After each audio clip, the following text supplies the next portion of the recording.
الحمد لله رب العالمين والصلاة والسلام على أشرف الأنبياء والمرسلين نبينا محمد وعلى آله وصحبه أجمعين. اللهم إنا نسألك الإخلاص في القول والعمل. اللهم علمنا ما ينفعنا وانفعنا بما علمتنا وزدنا علما. اللهم إنا نسألك أن تجعلنا هداة مهتدين غير ضالين ولا مضلين. أما بعد، إخواني أخواتي، فالسلام عليكم ورحمة الله وبركاته. نواصل إن شاء الله تعالى ترجمة هذه الآداب العشرة، هذه الرسالة المباركة. On continue إن شاء الله تعالى la traduction avec l'explication de notre épître, de cette risala qui est les 10 comportements. Et nous verrons donc aujourd'hui, nous voyons aujourd'hui le quatrième comportement. Et ce comportement-là, il est le comportement de la parole.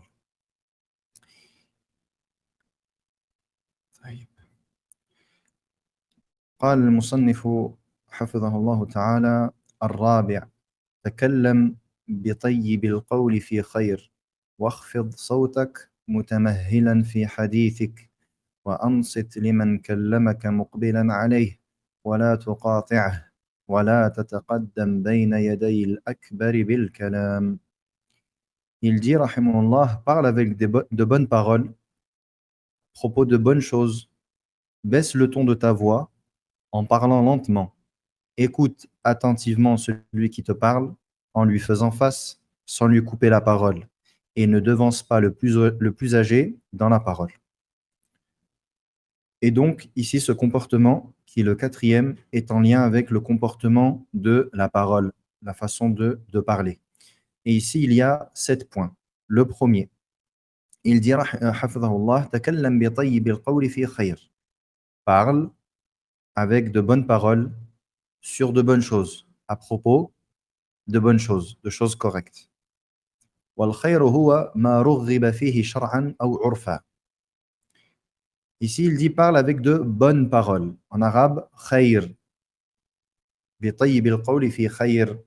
À propos de bonnes choses. Donc, bonne parole, bonne chose. Bonne chose ici, dans le texte original en arabe, il dit fi khayr, à propos de bonnes choses. Et al-khayr, ici, les bonnes choses, le bien, c'est tout ce à quoi a incité la religion ou les bonnes mœurs.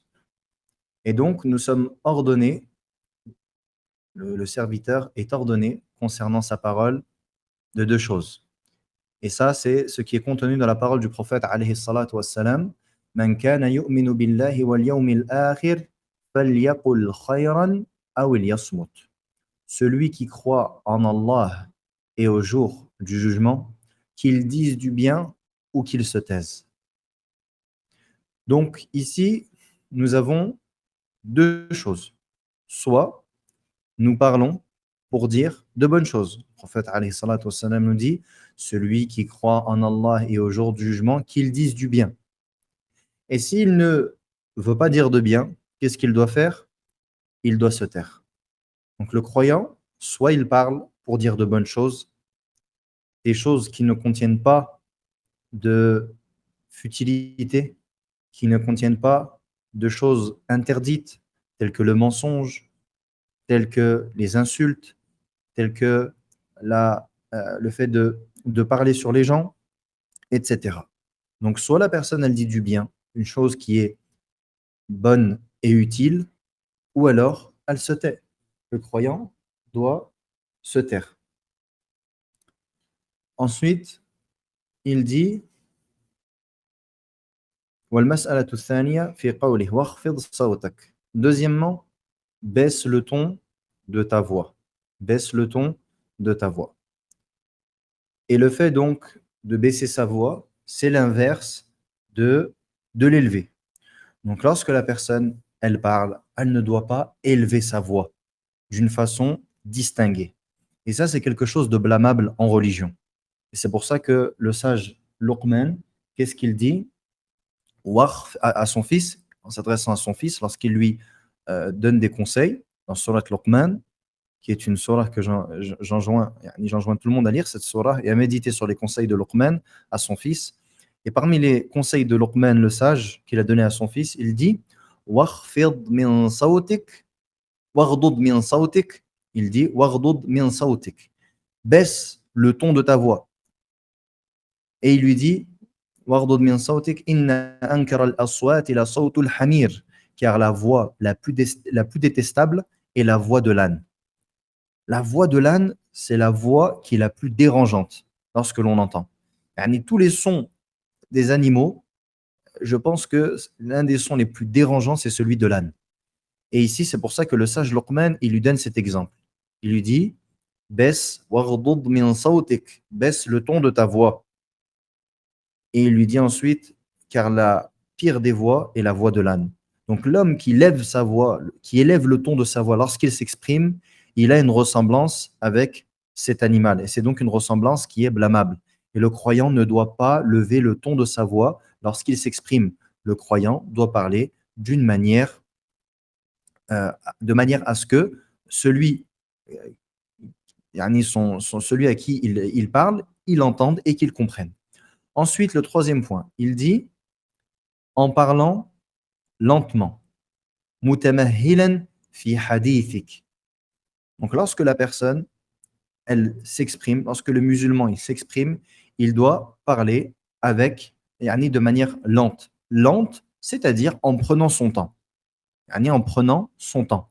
Pas d'une manière exagérée non plus, à ce que la parole soit très lente et qu'elle soit lourde. Ce n'est pas ce qui est voulu. Parler lentement, parler de manière de ne pas se précipiter lorsque l'on parle.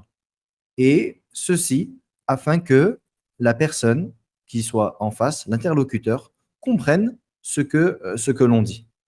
Et ici, il y a deux bénéfices, deux intérêts à parler de manière lente et parler de manière lente. Le premier intérêt, c'est de réfléchir à ce que l'on dit.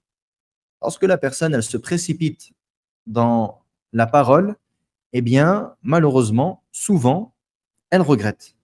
Elle regrette parce qu'elle s'est précipitée à parler, à s'exprimer. Et qu'est-ce qu'il se passe? Eh bien, elle va dire des choses qu'elle va regretter par la suite. Elle va prononcer des choses qui sont interdites, qu'Allah Ta'ala n'agrée pas et n'aime pas. Alors que, à l'inverse, lorsque la personne, elle prend son temps pour s'exprimer, eh bien, elle va maîtriser ce qu'elle dit. Deuxième intérêt à parler calmement, c'est que la personne, que l'interlocuteur comprenne ce qu'on lui dit. Que l'interlocuteur comprenne ce qui lui est dit. Quatrième point, il dit écoute attentivement celui qui te parle. Wa ansit liman kallamak. Donc nous avons dans un premier temps le comportement de la parole en ce qui concerne ta façon de t'exprimer. Ta façon de t'exprimer. La façon de s'exprimer de chacun. Maintenant, il va préciser ce qui concerne, il va évoquer ce qui concerne l'écoute. Donc, le comportement que l'on doit avoir lorsque quelqu'un s'adresse à nous. Donc, il dit, écoute attentivement celui qui te parle. Et le fait d'écouter, ici, c'est pour ça que j'ai traduit par écoute attentivement. Parce qu'en arabe, nous avons le terme qui est utilisé par le cheikh, c'est ansit. Et al-insat, c'est plus que al-istima'. Si on dit à quelqu'un écoute, on dit istami'. Istami'. Par contre, si on dit ansit, c'est plus fort. Ça veut dire écoute attentivement, avec concentration. C'est comme si on pourrait peut-être dire en français, peut-être, entendre et écouter. Entendre et écouter. Écouter, c'est plus fort, bien que ça ne reflète pas en vérité le véritable sens en arabe. Et la preuve de cela, c'est la parole d'Allah Ta'ala. وَإِذَا قُرِئَ الْقُرْآنُ فَاسْتَمِعُوا لَهُ وَأَنصِتُوا. Allah Ta'ala, il dit dans Surat Al-A'raf, dans la traduction, et lorsque le Coran vous est récité, alors écoutez-le et soyez attentifs. فَاسْتَمِعُوا, ça veut dire à écouter. وَأَنصِتُوا, attentivement. Donc ici, on a les deux termes. Donc, al-istima', c'est le fait de prêter l'oreille à ce qui nous est dit. Al-istima' en arabe, c'est le fait de prêter l'oreille à ce qui nous est dit. Et al-insat, c'est le fait de prêter l'oreille à ce que l'on nous dit et de ne pas parler. Et de ne pas parler. Donc, d'être concentré. Et en plus de cela, de ne pas parler. Donc, lorsque quelqu'un s'adresse à nous, alors on doit écouter attentivement ce qu'il nous dit. Ensuite, il dit en lui faisant face. En lui faisant face. C'est-à-dire donc en te tournant, en tournant ton corps en face de la personne qui s'adresse à toi. Et ceci par respect. Et ça, c'est une forme de respect. Lorsque quelqu'un s'adresse à toi, il ne convient pas que tu laisses cette personne sur ton côté. Tu te dois de te tourner afin de montrer à cette personne ton respect et que, effectivement, tu l'écoutes attentivement. Et donc, parmi ce qu'implique le fait d'écouter attentivement une personne, il y a le fait de lui faire face. Il y a le fait de lui faire face. Ensuite, il dit, sans lui couper la parole. Et donc, ça, c'est le fait que lorsque tu as une personne qui parle, tu lui coupes la parole en parlant à sa place, sans lui laisser terminer ce que cette personne est en train de dire. Et ça ne fait pas partie du bon comportement.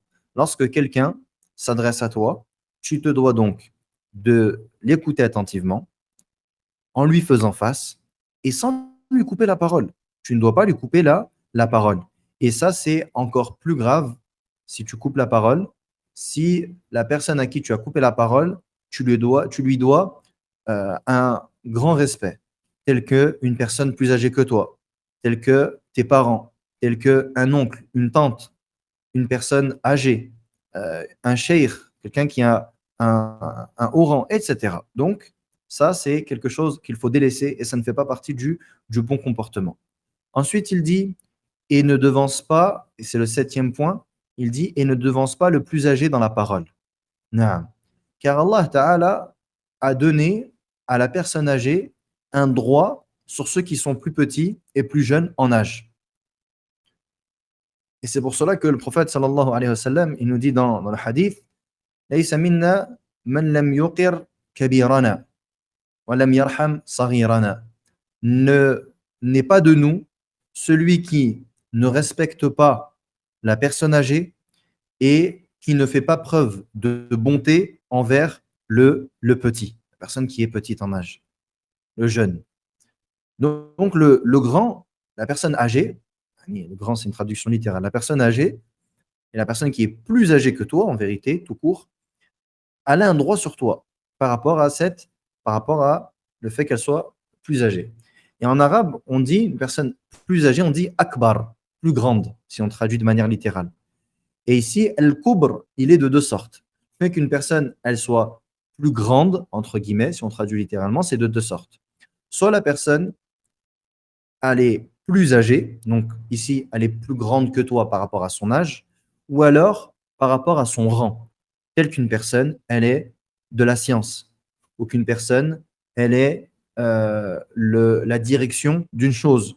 Une personne qui dirige une chose, on ne doit pas s'adresser à elle comme une personne qui est lambda. Ça, c'est donc des choses que Allah subhanahu wa ta'ala nous a ordonné donc euh, cette forme de respect, Allah ta'ala nous a ordonné de la marquer. Et donc, il est obligatoire de laisser le plus grand s'exprimer et il est obligatoire de ne pas le devancer dans la parole. Et ça fait partie des formes par lesquelles on respecte son droit. Et c'est pour cela que le prophète sallallahu alayhi wa sallam, il nous dit dans le hadith authentique, Kabbir, kabbir, commence par le plus grand, par le plus âgé, commence par le plus âgé. Et ça fait donc partie de ce qui est du bon comportement. Donc, lorsque les gens sont réunis, lorsque tu es réuni et que tu vois qu'une personne est plus âgée que toi, et encore plus, comme on a dit ici, par exemple, c'est un parent, un oncle, une tante, c'est-à-dire qu'il y a le droit de cette personne par rapport au lien de parenté et le droit de cette personne par rapport à quoi? Par rapport à son âge. Donc, c'est encore plus encore plus fort. Et également, le fait que tu sois, par exemple, devant un cheikh, devant un savant. Et c'est pour cela que Cheikh Al-Hussein, hafidhahullah, il dit, et fait partie de cela, il rentre dans cela, le fait, le fait que les étudiants en sciences ne parlent pas avant les savants. Et que l'étudiant en sciences ne doit pas parler avant son cheikh. Et ne doit pas précéder son cheikh dans le fait d'émettre un avis ou dans le fait de répondre à une question, et encore moins si celui-ci est présent.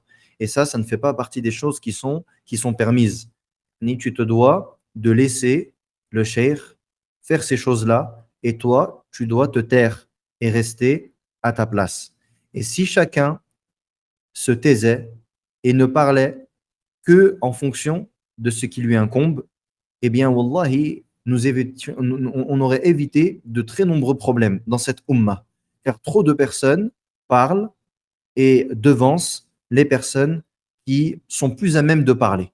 Et tu vois que le jeune, il parle plus que la personne âgée. Et tu vois que celui qui a peu de science parle plus que celui qui a beaucoup de science. Et malheureusement, ceci amène à de très nombreux problèmes. Wallahu al-musta'an. Le cinquième comportement. Le cinquième comportement. Lorsque tu souhaites te mettre à dormir, alors accomplis tes ablutions. Ici, il va parler du comportement qui concerne le sommeil. Le comportement qui concerne le sommeil. Il dit, lorsque tu إذا أتيت مضجعك فتوضأ إذا أتيت مضجعك فتوضأ. Lorsque tu vas vers ton lit, l'endroit où tu vas dormir, alors accomplis tes ablutions. وَنَمْ عَلَى شِقِّكَ الْأَيْمَنِ. Puis dors sur ton côté droit. وَاتْلُ آيَةَ الْكُرْسِيِّ مَرَّةً. Puis récite le verset d'Al-Kursi une seule fois. وَاجْمَعْ كَفَّيْكَ وَقْرَأْ فِيهِمَا سُورَةَ الْإِخْلَاصِ وَالْمُعَوِّذَتَيْنِ. Il dit, puis rassemble tes mains, colle tes mains et lis ou récite dedans Surat al-Ikhlas et les deux protectrices. وَانْفُثْ فِيهِمَا, en poustionnant dedans. وَامْسَحْ بِهِمَا مَا اسْتَطَعْتَ مِنْ جَسَدِكَ. Puis essuie ce que tu peux de ton corps. تَفْعَلُ ذَلِكَ ثَلَاثًا, en faisant cela 3 fois. Donc, le premier point, et nous en avons 8. Lorsque tu souhaites te mettre à l'endroit où tu veux dormir.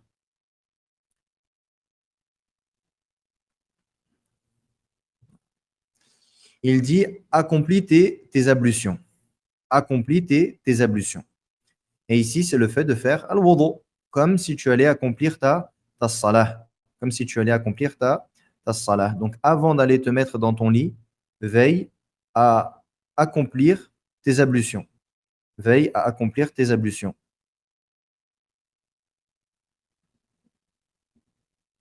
Ensuite, il dit Wanam ala shiqqika al-ayman. Puis, dors sur ton côté droit.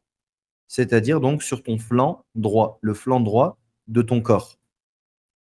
Et de cette manière-là, ça c'est la position qu'il faut adopter pour dormir. Donc, dans un premier temps, il te dit ce que tu dois accomplir avant de te mettre dans ton lit, qui est accomplir les ablutions. Puis, une fois que tu souhaites te mettre dans ton lit, alors tu dois te mettre sur le côté droit. Et il dit ensuite, puis récite le verset d'Al-Kursi une seule fois. Et ça, c'est la parole d'Allah Ta'ala. Allahu la ilaha illa huwa al-hayyul qayyum, la ta'khudhuhu sinatun wa la nawm, lahu ma fi as-samawati wa ma fi al-ard, man dha alladhi yashfa'u 'indahu illa bi'idhnihi, ya'lamu ma bayna aydihim wa ma khalfahum, wa la yuhituna bi shay'in min 'ilmihi illa bima sha'a, wasi'a kursiyyuhu as-samawati wal-ard. وَلَا يَؤُودُهُ حِفْظُهُمَا وَهُوَ الْعَلِيُّ الْعَظِيمُ. Et donc, ça c'est Ayat al-Kursi. Et malheureusement, beaucoup de personnes n'ont toujours pas mémorisé cette ayah. Alors que Allah Ta'ala, par le biais du prophète alayhi salatu wassalam, nous a ordonné de lire Ayat al-Kursi avant de dormir. de lire Ayat al-Kursi en rentrant chez soi, de lire Ayat al-Kursi lorsque on termine nos prières obligatoires et de la réciter également pour se protéger si besoin, etc., etc. Cette ayah, elle est donc extrêmement importante et en vérité, elle fait partie du quotidien du musulman parce que dans la seule et même journée, le croyant est amené à réciter cette surah plus d'une fois, cette ayah, pardon, ce verset plus d'une fois. Donc il faut la mémoriser, subhanallah. Il faut faire les efforts pour la mémoriser. Et c'est une protection. C'est une protection. Et c'est la meilleure ayah du Coran. C'est le meilleur verset du Coran, car il comporte la description d'Allah subhanahu wa ta'ala, ses noms, ses attributs, comme on avait évoqué dans le dars de Al-Aqidah. Et ici, cette ayah est appelée ainsi, Ayatul Kursi, car il y a dans cette ayah, Allah Ta'ala cite Al-Kursi. Al-Kursi. Et Al-Kursi, c'est là où Allah subhanahu wa ta'ala pose ses pieds.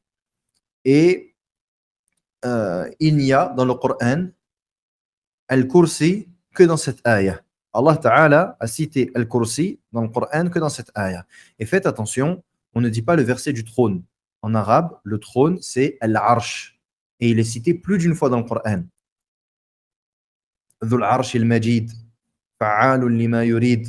Allah Ta'ala nous dit Dhul Arsh il-Majid, celui qui possède le trône glorieux. Et les versets sont nombreux dans lesquels il y a Al-Arsh, le trône. Mais Al-Kursi, ce n'est pas le trône. Al-Kursi, comme il nous dit Ibn Abbas radiyallahu anhu, huwa mawdi'u al-qadamayn. C'est là où pose Allah Ta'ala ses pieds, ce que certains traduisent par le repose-pied, sans rentrer dans cette traduction-là. Est-ce qu'on peut le dire ou pas? Al-Muhim, Al-Kursi, et c'est mawdi'u al-qadamayn. Donc, on ne dit pas le verset du trône. Et donc ici, on doit lire cette ayah avant de dormir. Une seule fois. Une seule fois. Puis, colle tes mains ou rassemble tes mains. Et ici, comme si tu allais faire comme lorsque l'on fait les ad-du'a. Comme lorsque quelqu'un fait dua. Elle colle ses deux mains en les laissant légèrement ouvertes, comme lorsque l'on fait ad-du'a. Et on va réciter Surat al-Ikhlas. Qul huwa Allahu ahad, Allahu samad, lam yalid wa lam yulad, wa lam yakul lahu kufuwan ahad. Puis, les deux protectrices.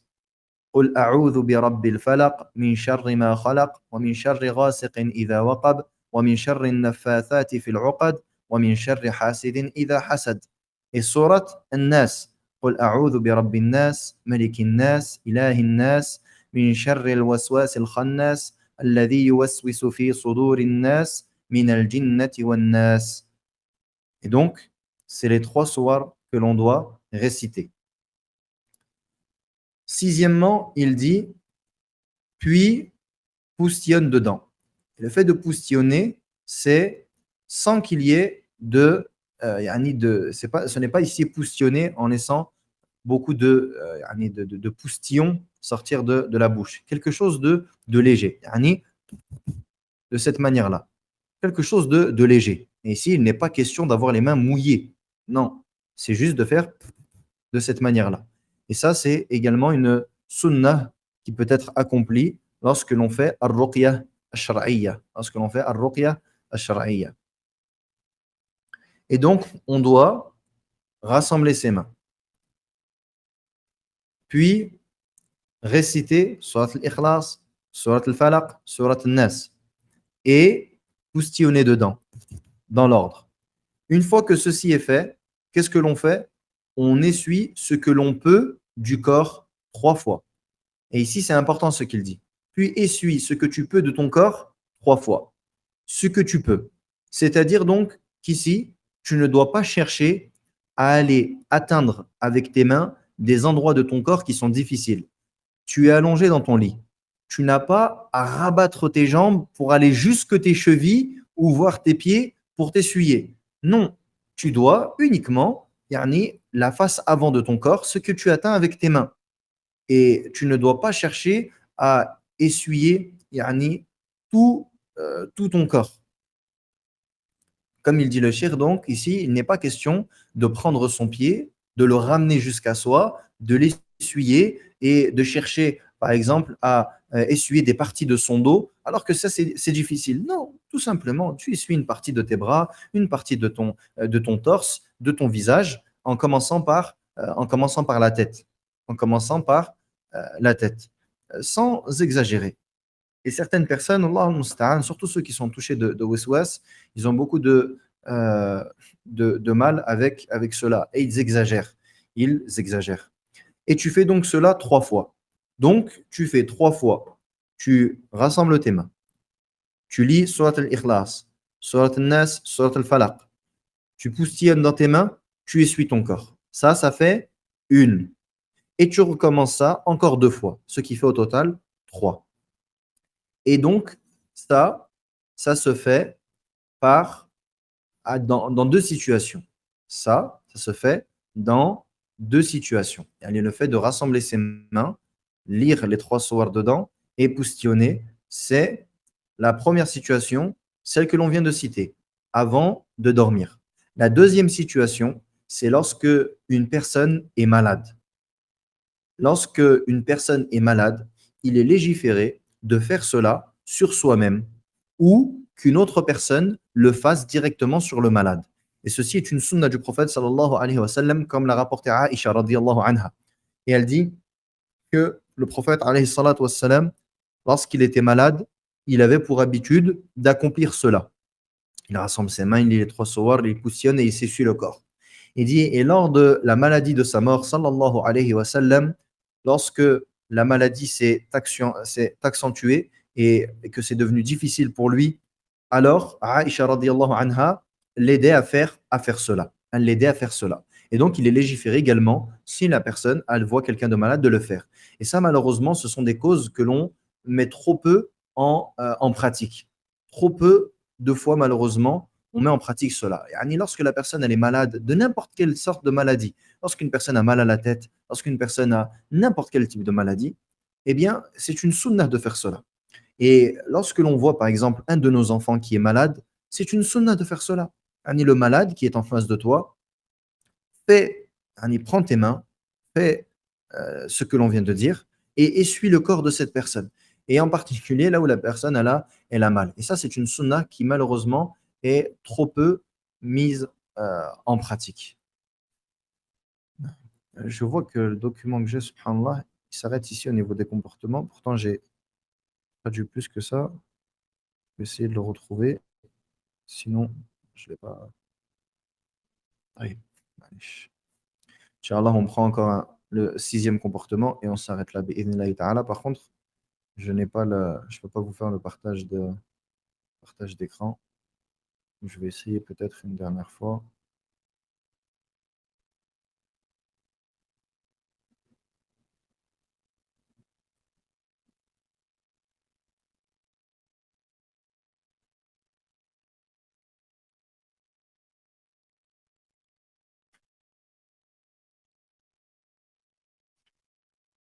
Allez, c'est bon. Je peux, Inch'Allah, je vais modifier le partage. Moi, juste un instant. Taïeb.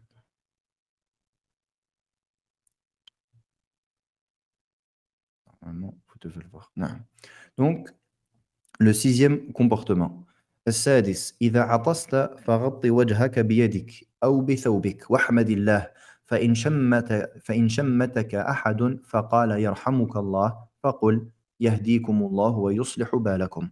Lorsque tu éternues, couvre ton visage avec ta main ou ton habit. Puis dis Alhamdulillah.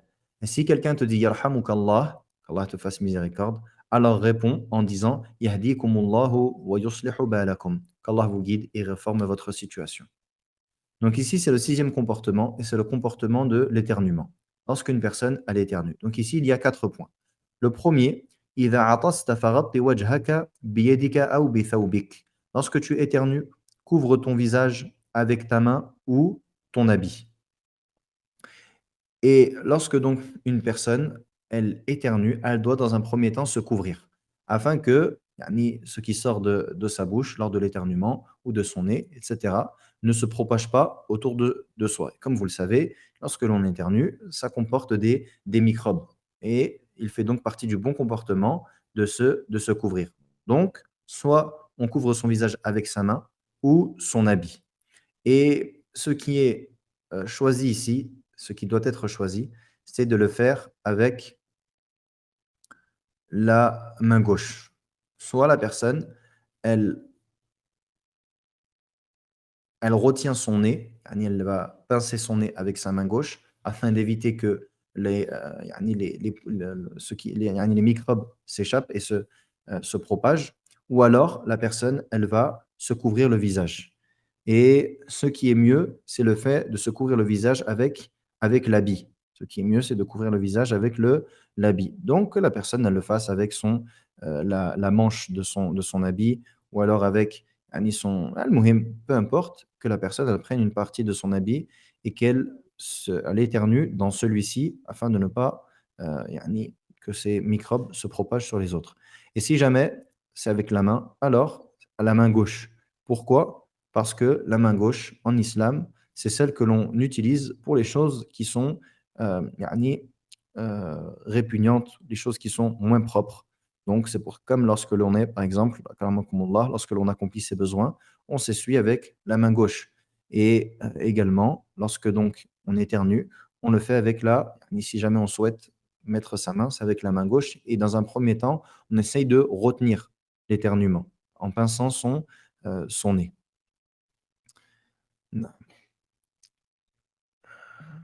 Et donc la main gauche, c'est meilleur. Ensuite, puis dit Alhamdulillah. Donc ça, c'est lorsque l'on éternue. Lorsque l'on éternue, on dit Alhamdulillah. Et subhanallah, on trouve que malheureusement, beaucoup de personnes ne disent pas Alhamdulillah au bon moment. Beaucoup de personnes disent Alhamdulillah lorsqu'ils rotent, par exemple, ramakumullah, alors qu'ici, il n'est pas sunnah de dire Alhamdulillah. La sunnah, c'est de dire Alhamdulillah lorsque l'on éternue. Et ensuite, Heu, il y a donc alhamdulillah, c'est le minimum viable. Dire alhamdulillah, c'est le minimum viable et il y a des formulations qui sont rapportées chez l'imam Ahmed rahimahullah, dans lesquelles il y a plus que alhamdulillah et celui qui dit juste alhamdulillah, ceci, suffit et celui qui rajoute avec les formulations qui sont venues dans la sunna, eh bien c'est meilleur. C'est meilleur. Comme on l'a dit, lorsque la personne, elle dit alhamdulillah à la fin du repas. Et ce qui est bon d'accomplir, comme cela est rapporté dans de nombreuses sunan du prophète alayhi salatu wassalam, lorsque l'on a plusieurs façons de faire. Lorsque le prophète alayhi salatu wassalam accomplit une sunna, mais de manière différente. Eh bien, la sunna, ce qui est bien, c'est quoi? C'est de varier, de faire une fois ainsi et une fois comme cela. Et ça également, mais ça remonte, je pense pas que ceux qui m'écoutent avaient participé à ces cours, mais lorsqu'on avait parlé des adhkar du matin et du soir, wa a'udhu bika minash shaitani wa shirkih. Et je cherche protection près de toi contre le shaitan et son shirk. Et dans une autre formulation, ou dans un autre dabt, wa sharakih. On a wa shirkih contre son polythéisme, son shirk, et contre son sharak. C'est piège. Et ici, le cheikh avait dit la même chose. Il est bien de dire parfois shirk, de dire parfois sharak. Et il y en a de même pour lorsque l'on accomplit euh, la salah et que l'on termine. Il y a différentes manières de faire tasbih, tahmid et takbir à la fin de la salat. Subhanallah, alhamdulillah, Allahu akbar. Il y a différentes manières de le faire. Il y a des fois où c'est rapporté en 10, de dire subhanallah, alhamdulillah, Allahu akbar 10 fois. D'autres où c'est 33 fois chacune et terminé avec la ilaha illallah, etc. Et il y a le fait de le dire euh, d'autres manières, d'autres formulations avec d'autres nombres. Donc, lorsque l'on a différentes sunan qui sont pour à peu près la même œuvre, ce qui est bien, c'est de varier. Il y a une sunna qui va rester le plus longtemps, parce que c'est celle que le prophète alayhi salatu wassalam faisait le plus, donc celle qu'on accomplit la plupart du temps, mais de temps à autre, il est bien de varier. Et donc ici, si tu dis alhamdulillah, c'est bien. Et si tu rajoutes au-delà de alhamdulillah, comme c'est rapporté dans certains hadiths, c'est mieux. Et si tu peux varier de temps à autre, c'est une bonne chose.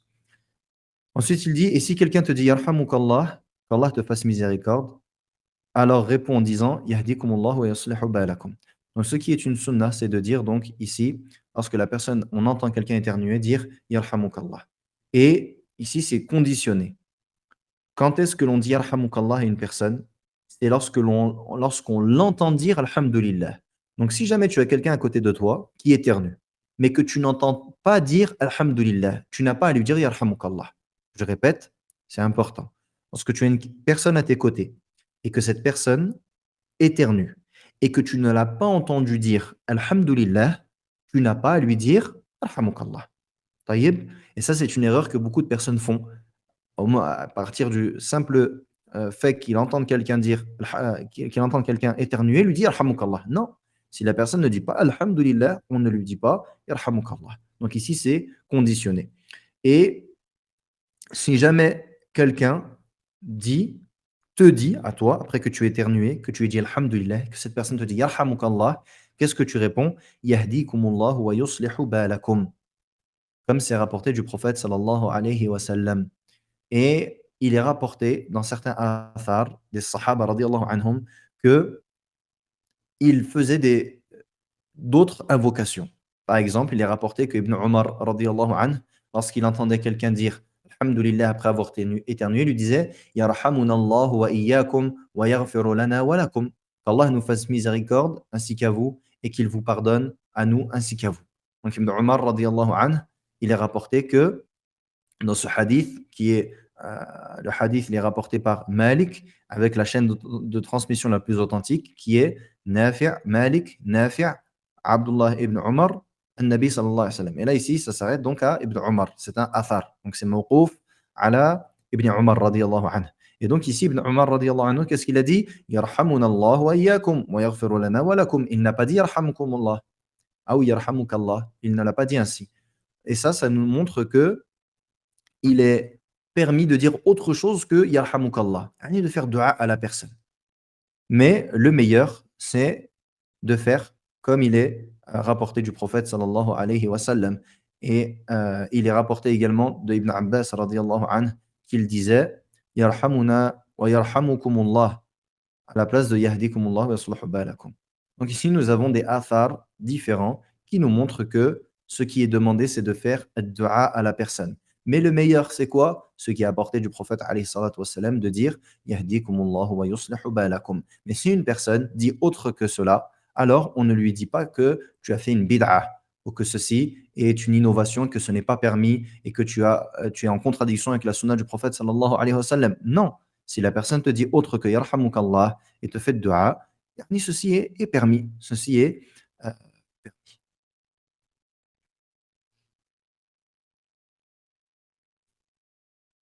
Non.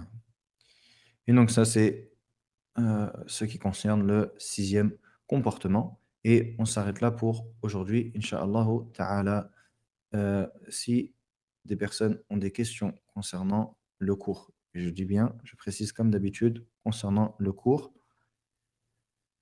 je remets le lien du bot, Inch'Allah.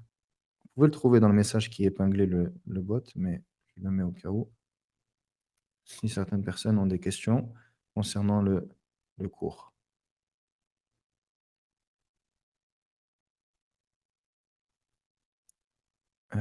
Et une question par rapport à ce que vous dites, est-ce qu'on peut faire cela aussi pour les doigts du matin et du soir? C'est-à-dire, parce que je viens de voir la question, donc ça a dû être posé à un autre moment. Je n'ai pas compris la question.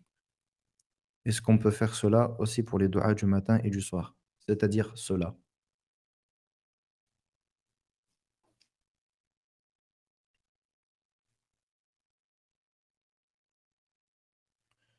Quand on dit Alhamdulillah après avoir mangé, on peut dire Alhamdulillah Rabbil Alamin. Éternuer. Non. Ici, on dit Alhamdulillah. On dit Alhamdulillah et on ne rajoute pas. Et si on rajoute Alhamdulillah, comme ça a été rapporté dans la sunna du prophète, sallallahu alayhi wa sallam, na'am.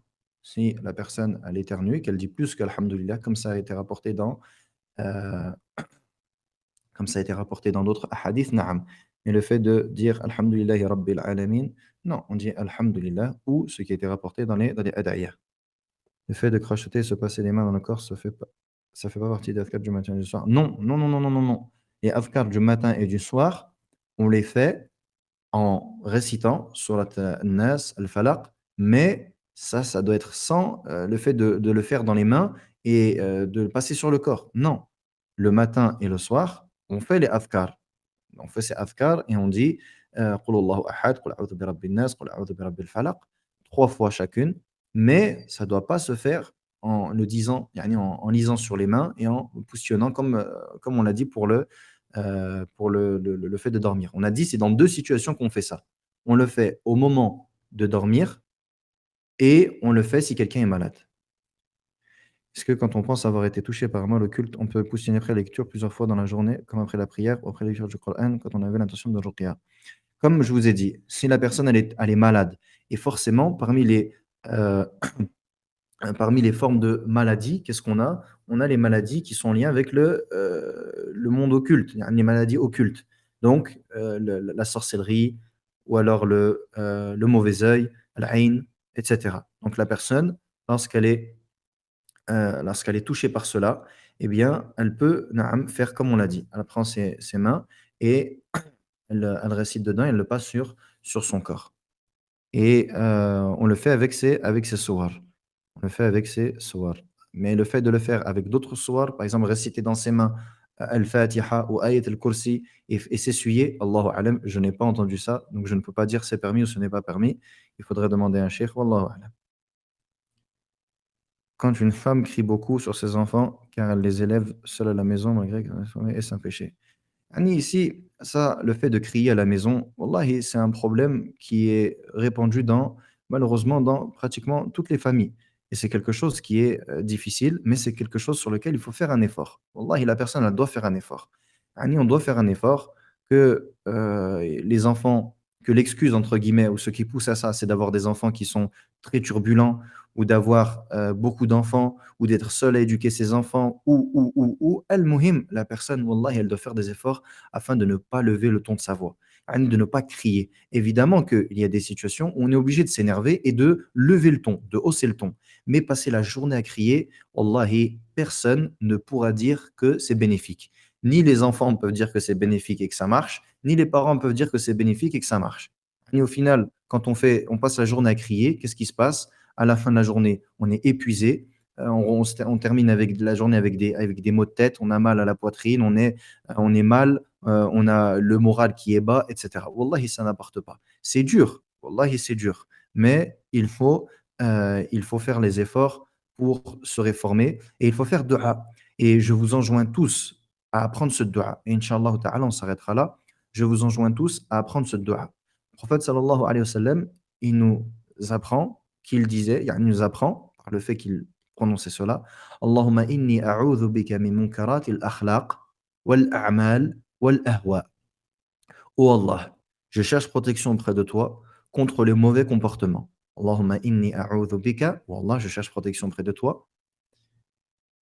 Allahumma inni a'udhu bika min munkarati al-akhlaq, contre les mauvais comportements. Min munkarati al-akhlaq. Et ici, c'est général, donc ça englobe toutes les formes de mauvais comportements. Wal a'mal, les mauvaises œuvres, les œuvres qui sont faites pour autre qu'Allah, les œuvres qui sont des innovations, les péchés, etc. Wal akhlaqi, Allahumma inni a'udhu bika min munkarati al-akhlaqi wal a'mali wal ahwa, et contre les passions, contre les passions. Donc tout ce à quoi l'âme nous incite à faire des choses qui sont mauvaises. Et donc un shahid de ce hadith, de ce dua, c'est quoi? Allahumma inni a'udhu bika min munkarati al-akhlaq. Oh Allah, je cherche protection auprès de toi contre les mauvais comportements. Et celui qui dit souvent ce dua et qui répète ce dua, Inch'Allah ta'ala, Allah Jalla wa ala va l'aider. Et ça doit être accompagné d'efforts sur soi-même. Wallahi, c'est dur. On est des parents et on est tous concernés par cela et on sait tous que c'est difficile. Mais il faut faire l'effort. Et il faut faire dua et il faut patienter. Et bi'idhnillahi ta'ala, cette éducation et ces efforts qu'on fait sur nous-mêmes, bi'idhnillah, et on demande à Allah ta'ala que ce soit le cas, ils se répercuteront sur nos enfants de manière positive. Et on verra que nos enfants, Inch'Allah ta'ala, ils grandiront avec ce comportement qui est le fait de ne pas crier, de ne pas s'énerver, d'essayer d'être calme, etc. Et je le répète, c'est pas quelque chose de facile, mais on doit le faire. اللهم إني أعوذ بك من منكرات الأخلاق والأعمال والأهواء. نعم. Et on s'arrête là, Inch'Allah ta'ala. Barakallahu fikum. Subhanaka Allahumma wa bihamdik. Ashhadu an la ilaha illa ant. Astaghfiruka wa atubu ilayk.